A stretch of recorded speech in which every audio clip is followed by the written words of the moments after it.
Absolutely amazing! Lovely stuff, man!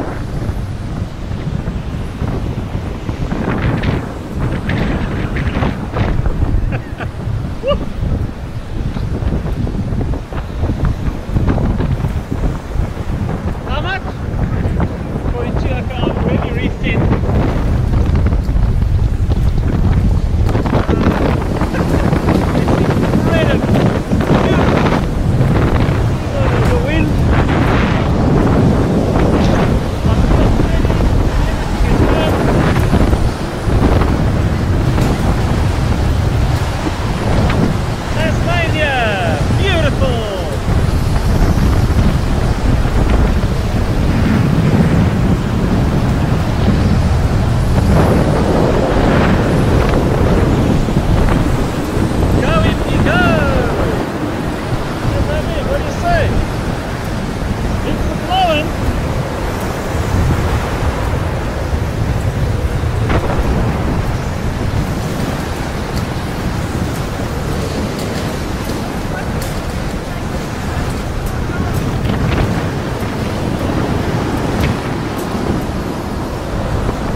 Well, hi everybody, and welcome back to Impi, your friendly catamaran.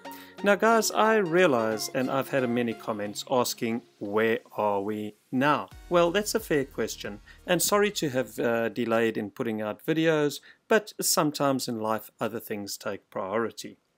But before we get to that, we were in New Caledonia, you will recall. We were saying goodbye to good friends. A really great time with so many different people in New Caledonia. It was time to leave for Australia to get away from cyclone season. Again, Thai chocolate, you see? That's why if you look side profile, right? Yeah, same. Getting ready to go up the mast. Here we go.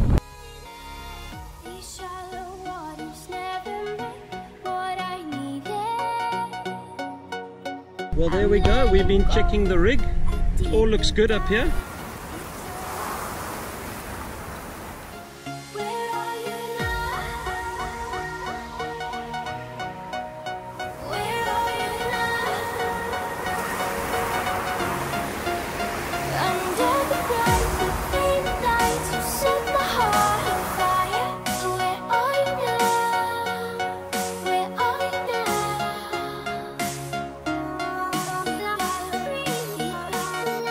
Okay, so I've positioned my camera, I've just put my camera down at the base of the mast and I'm hoping it's going to show here. But basically now you have the Talaska fitting, okay, which has an opening top over here, okay, and you have a punch, which is this gadget over here. And really what you're going to do is, if you are overpowered, this is connected to the sail. You will walk up to the Talaska fitting, you will push the central punch into here, that releases the back and this will open and the tack of your sail will fly free. It's a very good fitting to have. I recommend that fitting for any cruiser that's out there. I have no shares in this company whatsoever. Talaska, you can thank me later, but that is a great fitting and a great way to get rid of an overpowered situation. Right, so sharing some info requested by many of you writing to us. We enjoy ocean passages with following winds and seas, making use of our large asymmetric and spinnaker sails. Now, we have set the boat up to run all lines back to a central position at the helm station, since this gives one better control, and of course the Talaska fitting is what makes us feel confident to always have a means to rectify an overpowered position. Well, this is literally with an action, which is by punching out the tack of the sail.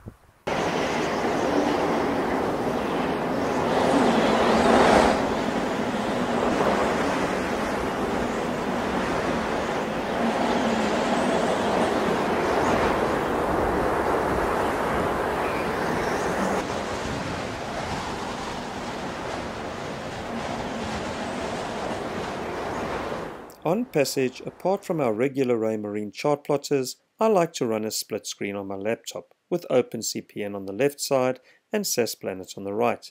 They are both freeware programs. OpenCPN is a great program for running routes, keeping track of progress, overlaying weather, current data, among other things. SAS Planet is a great overview tool on passages, incorporating marine charts, various satellite imagery, and it's a quick and easy program to use for zooming in and out onto the charts and so forth. Now, a program we use called Franson's GPS Gate allows me to display the boat on both programs simultaneously from one GPS puck.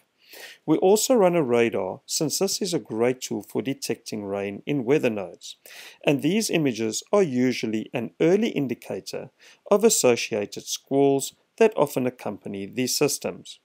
Now, this is a great safety feature, allowing one to prepare the boat for sudden and sometimes violent squalls, especially helpful when sailing with large sails at night, for example. Using MARPA, we can target and track the speed and direction of these systems, and many times Anna and I have used this to skirt between and around lightning storms. I recommend sailors to make use of this technology, especially when sailing with large sails.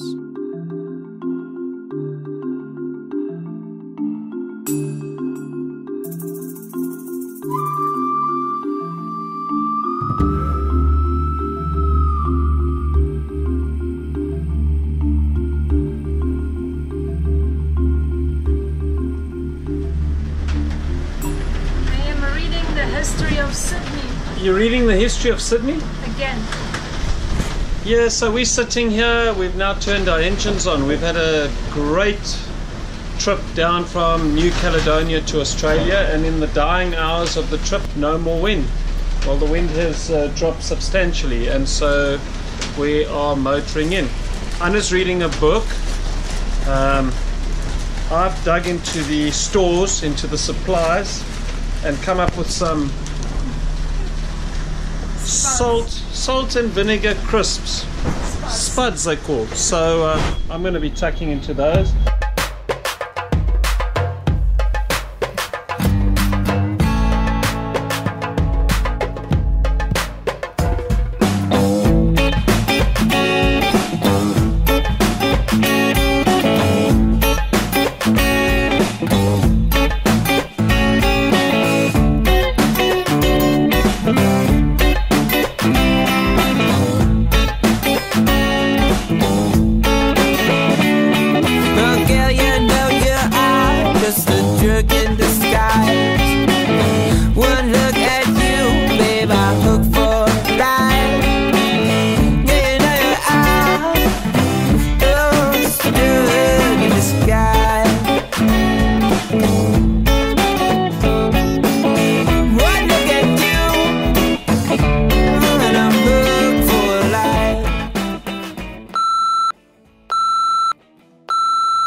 On any passage we make, we always pay attention to vectors. Currents in the ocean play a huge role on passage progress, as do other vectors such as boat heading, which is a theoretical line running through the center of the boat from stern to bow and into infinity if you like. Wind, shown by the yellow vector, and unlike other vectors, approaches the boat from the direction the wind has influence from. Current or tidal influence is shown by blue on our plotter. The thicker or thinner a vector displays is also an indicator of the strength or force of influence. And of course, all these factors considered, we have a green vector which displays our course over ground. It is the path the boat will actually follow relative to the ground or the ocean floor. Aligning heading, course over ground, and current vectors also has an influence on passage comfort. Folks ask us about this stuff, so without wanting to bore you with the details, all this of course is taken into consideration with part of our passage planning prior to departure. Now, ocean current models differ one from the next, but by studying the various models such as here on windity for example, one has trends to work with, and this helps to frame a picture by recording actual findings along the way and being able to formulate best solutions en route.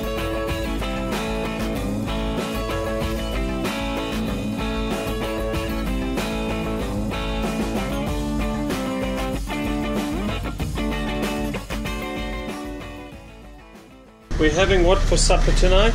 Thai moo. Ah, Thai moo? Do you know what moo is? No, what is moo? Pork. Ah, it's pork. Thai pork. You might think that it's beef, but moo is pork.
This is Marie from South Africa. Hello. Yeah. And Anna. Cheers. Cheers. Thank you very much for having me, guys. Really, really It's a awesome. real pleasure. It's a real pleasure, but these women drink like fish. I mean, guys, I don't know what to do with them anymore. They're just small bottles here. Small I don't know bottles. what the French do. You have 2 glasses and it's half gone. I mean, really. Yeah, how does that work? And I drink fast, so yes. Yeah, very good.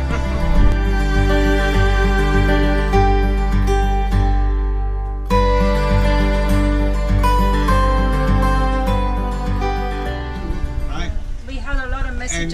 then after that, it says R.I.P. Moose. And I Yes. said, no, I can't believe it, you know. Yeah. And I just opened it up Yeah. and looked at it, and Ewan.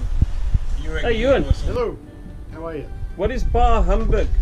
I thought I'd ask I think you. it's the opposite of ho ho ho. It's, Ho ho ho. Bah humbug. What have you been busy with ho ho hos? No. But I should. Underneath there is the real truth. Ah, abstinence. Abstinence. Okay, The way to get you've a been yacht. a good boy. The way to get a yacht is abstinence. That's the way to do it, man. Another one of the crew. Wanna be. The Impi boy. We should have played our Impi song for him, but I'm not sure where that is. Impi, wonansi mpieza, ubani benga chinja mabubesi. Impi. Hey Jack, this looks good, eh? Yes, these Australians know to eat. Very good. You'll all recall Jack from Outback Marine, our mate who did some modifications to our lithium battery installs, our Victron equipment and so on the last time we were in Australia. Well, he has become a great friend to us, and in spite of asking Jack to just enjoy sailing with us for a spell, he instead gets busy with more upgrades and mods to Impi. It's almost like it's his own boat. Thank you very much, Jack. And folks, here's the great thing. 1 year living on lithiums now, and we can really go into what it has been like changing to lithiums, living on lithiums, what we may or may not have done differently in the install. And we also take time to interview Jack to ask some pertinent questions around lithiums, which hopefully will be something of interest for everyone watching our channel and considering a lithium install. Before I start, let me just say, Impi has now been with lithiums for a full year. 1 year on lithiums. And it's something that we can really recommend to cruisers out there. But hopefully Jack can dispel some of the grey areas around lithiums and get us into a more fully understanding sailing environment.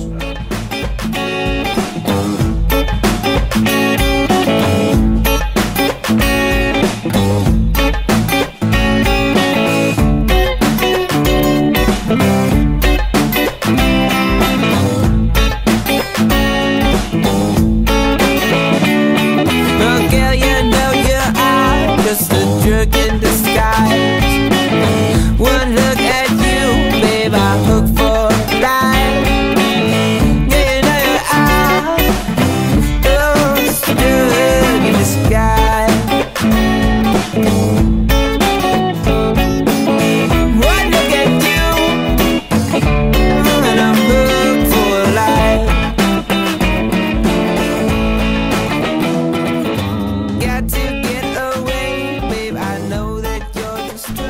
It thank wasn't you. me, officer. Yeah. I'm not. You're I'll not, blow into the bag. you're not drunk? Officer, I'm not drunk, right? It wasn't me. Officer, it it wasn't Warner. me. Thank you, Ewan. Okay, man. Really appreciate it, mate. Have you got a fireman's outfit for me? This is amazing. I Huh? feel like a fireman. You feel like a fireman. I just said to Ewan, do you have a fireman's outfit for me?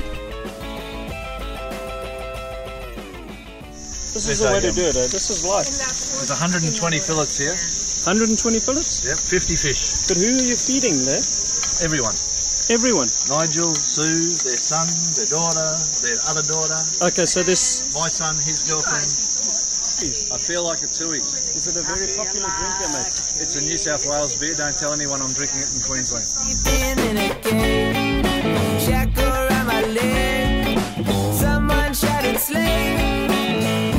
Oh yes, some awesome moments with these great Australian mates, John and Leanne, who of course run the Down Under Rally group, who also donate funds to our animal welfare projects in New Caledonia. Now, talking about the Down Under Rally group, John and Leanne actually arrive at Impi to interview us about our perspective on sailing into Australia, having returned now for a second season. So be sure to catch that interview. John said to me afterwards, "Mate, I'm not sure who was interviewing who there. Well, it's a long interview, but it may be of significant help to those thinking of sailing into Australia." For us, it's important that we have an authentic word out there in the cruising community. We engage with a lot of cruisers. We like to be authentic in what we say. And I can honestly tell you, John, you guys run a fantastic service. You and Leanne run a fantastic service. Okay, folks, I think it's time to wrap this one up. Again, I'm sorry for the slow manner in which videos are coming out, but Anna and I have been in a very busy groove. As we showed at the beginning of the video, we are currently cruising in Tasmania. And in our following videos, we will lead up to this event. Well, cheers everyone. Impi out. Where are you now? Where are you now? Where are you now? Was it all in my fantasy? Where are you now? Were you only imaginary?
I'm